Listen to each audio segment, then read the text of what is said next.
మొన్ననే మేధావులకు, సంఘ సేవకులకు, కవులకు, కళాకారులకు ఘనమైనటువంటి 1 కోటి రూపాయలు 300 గజాల స్థలాన్ని కేటాయించడం కాదు. ఆయన మనసులో చాలా ఉన్నాయి, కానీ వెనుక గొయ్యి ముందు నొయ్యి అన్నట్టు ఆర్థిక పరిస్థితులు బాగా లేనందువలన వెనుక ముందు ఆలోచిస్తున్నాడే తప్ప అందరికన్నా సమున్నత విలువలతో ఆలోచిస్తున్నటువంటి వాడు మీరు అనుకుంటున్నటువంటి రేవంత్ కాదు. మీరు అనుకున్నటువంటి రేవంత్ రెడ్డి కాదు అని చెప్తున్నాను. ఎందుకంటే 50 సంవత్సరాలు ఈ సమాజంలో రాజకీయ, సామాజిక, ఆర్థిక, సాంస్కృతిక విప్లవాల్లో, మహోద్యమాల్లో, దళితోద్యమాల్లో మా పెద్ద నాయకులు ఎంబడి కలిసి పనిచేసినటువంటి వాడిని. యువ నాయకుడిగా చెమట చుక్కలు రాల్సినటువంటి వాడిని నేను. ఎక్కడ కూడా బజార్లలో తిరగలే, సుఖపడే భోజనం చెయ్యలే, అనారోగ్యం పాలైనా ఎక్కడ కూడా తగ్గలే, హెచ్చలే. ఎంతమంది విమర్శించినా సమర్థించినా పొంగలేదు, తగ్గలేదు. అందుకే నా విజ్ఞప్తి మీ అందరితో ఏమంటే, ఇంకా కొందరు విగ్రహాల్లో మనం చూడాల్సిన అవసరం ఉంది. ఓ మేధావులారా, ఓ రాజకీయ నాయకులారా, అన్ని పార్టీల సీనియర్ నాయకులారా, మీకు నేను మనస్ఫూర్తిగా ఆవేదన భరితమైనటువంటి, ఆవేదన ఆనంద సమ్మిళితమైనటువంటి బాధతో మీకు నేను ఒక ప్రకటన చేయదలుచుకున్నా మీ ముందు. ఈశ్వరి బాయి ఆర్పిఐ అధ్యక్షురాలు, మహాధీరవనిత, వీరవనిత, శూరవనిత. ఆమె జయంతులలో పాటలు రాసి, ఆమె జయంతులలో మాట్లాడి, ఆమె జయంతులు చేసినటువంటి వాళ్ళలో నేను కూడా ఒక్కడిని హైదరాబాదులో. జి వెంకటస్వామి మాజీ మినిస్టర్, మా నాయకుడు, అతను ఎంబడి పనిచేసినటువంటి, ఆయన ఎన్నికల్లో పాల్గొన్నటువంటి వాడు. కోనేరు రంగారావు, లక్ష్మీదేవమ్మ, శ్యామరావు మాజీ మేయర్ గారు, వారి విగ్రహం లేదు. చాలా బాధగా ఉంది. అందులో ప్రత్యేకంగా 69 ఉద్యమంలో అతి కీలక పాత్ర వహించి చెన్నారెడ్డి ప్రమాదంలో ఉన్నప్పుడు ప్రజాసమితి అండదండగా ఉండి 69 తెలంగాణ మహోద్యమంలో కీలక పాత్ర వహించినటువంటి అధ్యక్షురాలు, జైలుకి వెళ్ళినటువంటి స్త్రీ శిరోమణి, మా మాదిగ అభినవ అరుంధతి మాత టిఎన్ సదాలక్ష్మి గారి విగ్రహం ఇప్పటి వరకు లేదు. 2004లో ఆమె ప్రత్యేక తెలంగాణ చూడకుండా చనిపోయినటువంటి ఒక హృదయదారకమైనటువంటి పరిస్థితి. ఆ ధీర వనిత, ఆ శూర వనిత సమాజ నిర్మాణంలో భాగంగా మాజీ మంత్రిగా, ఆమెకు మంత్రి పదవులు 8-9 వస్తే అవి డిప్యూటీ స్పీకర్ ఉంటాయి. ఆమె ఏనాడు కూడా ఏ డబ్బుకు ఆశించలే. ఈ సమాజమే నాదనుకుంది. ఆమె కులాన్ని లెక్క చేయలే, పెద్దతనాన్ని లెక్క చేయలే.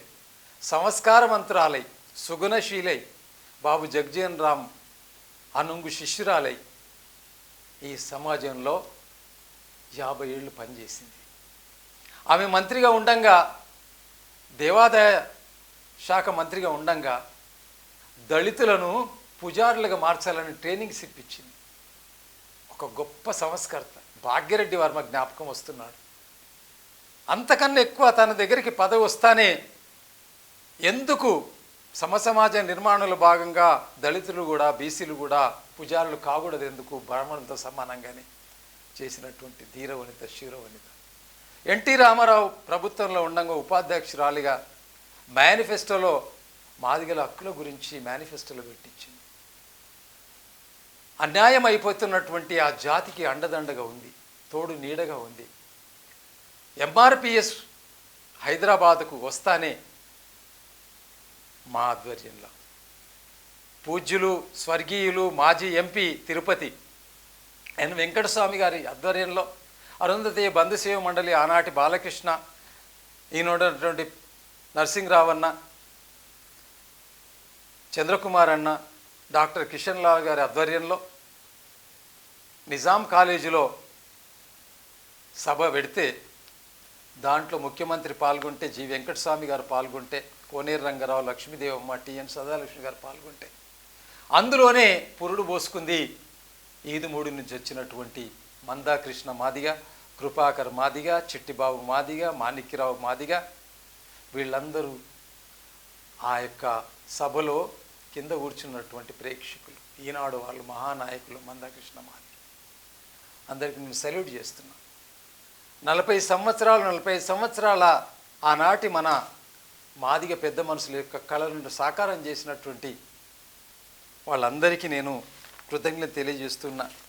అదేవిధంగా మొన్ననే ఈశ్వరీబాయి యొక్క విగ్రహం ప్రతిష్టాపన అయిపోయి ప్రభుత్వం ద్వారా అధికారికంగా జయంతులు వర్ధంతులు జరుగుతున్నాయి. సాకల ఐలమ్మ జరుగుతూ ఉన్నది, కొండలక్ష్మణ్ బాపూజీది జరుగుతూ ఉన్నది, పివి నరసింహారావుది జరుగుతూ ఉన్నది, జలగం వెంగళరావు జరుగుతూ ఉన్నాయి, చెన్నారెడ్డి గారిది జరుగుతూ ఉన్నది, టి అంజయ్యది జరుగుతూ ఉన్నది. మరి మా టిఎన్ సదాలక్ష్మమ్మ ఏం పాపం చేసింది ఈ సమాజంలో? 20 సంవత్సరాలు అయినా ఇప్పటి వరకు మేము విగ్రహానికి నోసుకోలే. ఆమె చేసిన పాపం ఏందో మాకు అర్థం కావడం లేదు. ఓ సమాజ నిర్మాణంలో భాగస్థులైనటువంటి సీనియర్ రాజకీయ నాయకులారా, సంఘంలో ఉన్న పెద్ద మనుషుల్లో ఒక్కసారి మా వంక ఆలోచన చేయమని మీకు అందరికీ నేను విజ్ఞప్తి చేస్తాను. ముఖ్యమంత్రి గారికి అందరు లేఖలు రాయండి, యువ నాయకులందరూ రాయండి. ప్రత్యేకంగా నేను చేతులెత్తి మొక్కి అడుగుతున్నా, బతిన్లాడడం లేదు. ఎందుకు మొక్కుతున్నా అంటే పెద్ద మనిషిగా మొక్కుతున్నా. పిల్లలు వినప్పుడు బతిన్లాడతారు. ఆ రకంగా ఈశ్వరీబాయమ్మ వర్ధంతులు జయంతులు చేస్తున్న ఆ సభలలో కనీసం టిఎన్ సదాలక్ష్మి గారి జయంతి చేయాలి ఏమితో సమానం. కానీ 98% ఎవరు కూడా మాల సంఘాల వాళ్ళు ప్రతిపాదనలు పెట్టలేదు. నేను చాలా బాధపడుతున్నా. మా సమాజం అంతా బాధపడుతుంది, మా నాయకులందరూ బాధపడుతున్నారు, మా ఎమ్మెల్యేలు బాధపడుతున్నారు, మా మాజీ మంత్రులు బాధపడుతున్నారు, మాజీ ఎంపీలు బాధపడుతున్నారు, మేమంతా బాధపడుతున్నాం. ఈరోజు మేము దిక్కులేని పక్షుల్లాగా అయినాం. బాబు జగజీవన్ రామ్ విగ్రహంలో మాత్రం మేమంతా మాదిగలను చూసుకోవాలి. కానీ తెలంగాణలో మాదిగలు చూసుకోవడానికి ఒక్క బొమ్మ కూడా లేదు. ఆమె ఒక సంస్కర్త, ఆమె ఒక నైతిక విప్లవాల యోద్ధ. అయ్యా ముఖ్యమంత్రి రేవంత్ రెడ్డి గారు, దయచేసి ఇది నిజమే అనుకుంటే తన బంగారాన్ని కుదబెట్టి ఈ సమాజానికి అంకితమైనటువంటిది ఒక్కసారి ఆలోచన చేయమని విజ్ఞప్తి చేసుకుంటూ, మా యువ నాయకులైనటువంటి సర్వశ్రీ మాదిగ సంఘాల మహానాయకులు అయినటువంటి గజ్జల కాంతం విజయ్ కుమార్ గారు, ప్రొఫెసర్ మల్లేష్, మేడి పాపయ్య, ఇటుకరాజు, జన్ను కనకరాజు, దేవుని సతీష్, అదేవిధంగా పోకల కిరణ్, చింతాస్వామి, విజయ్ ఆర్య, లిడ్ క్యాప్ శ్రీనివాస్, లాయర్ మల్లయ్య, ఇంకెందరో మీరందరూ కూడా మొన్న రాజనరసింహ మన మంత్రి గారి దగ్గరికి వచ్చి అన్ని సంఘాల వాళ్ళందరూ వచ్చి మీరందరూ విజ్ఞప్తి చేసినందుకు మీకు కృతజ్ఞతలు తెలియజేస్తున్నా, ఆశీర్వదిస్తున్నా. అమ్మ జయంతిని చేసుకోవాలని రాజనరసింహ గారి మంత్రి గారికి చెప్పినప్పుడు తప్పకుండా నేను ముఖ్యమంత్రితో చేస్తాను, అధికారికంగా జరిపించడానికి ఖచ్చితంగా ఈ సంవత్సరం చేస్తానని చెప్పి వాగ్దానం చేశాడు. వారికి నేను కృతజ్ఞతలు తెలియజేస్తున్నా రాజనరసింహ మంత్రి గారికి. అదే సమయంలో ప్రపంచ మాదిగల దినోత్సవం రోజున గౌరవనీయులైనటువంటి ముఖ్యమంత్రి గారు ఆ సభకు విచ్చేసి తప్పకుండా నేను దీని గురించి ఆలోచన చేస్తాను, ప్రకటన చేస్తానని అన్నారు. ఆ సభకు పిలిపించిన ఆ సందర్భంలో ఆ యొక్క ప్రపంచ మాదిగ దినోత్సవం యొక్క అధ్యక్షురాలైనటువంటి మాజీ కర్ణాటక చీఫ్ సెక్రటరీ అయినటువంటి శ్రీమతి రత్నప్రభ గారు, విద్యాసాగర్ గారు, ఆ యొక్క కార్యవర్గం కూడా టిఎన్ సదాలక్ష్మి గారి యొక్క విగ్రహాన్ని ట్యాంకు బండులో ప్రతిష్ఠించాలి, లేదా ధర్నా చౌక్లో జీవో తీసిన దాన్ని ఖచ్చితంగా ప్రతిష్ఠించాలని ప్రపోజల్ పెట్టినప్పుడు ముఖ్యమంత్రి గారు స్పందించినారు. వారికి నేను ప్రత్యేకంగా రత్నప్రభ అమ్మగారికి నేను కృతజ్ఞత తెలియజేస్తున్నా.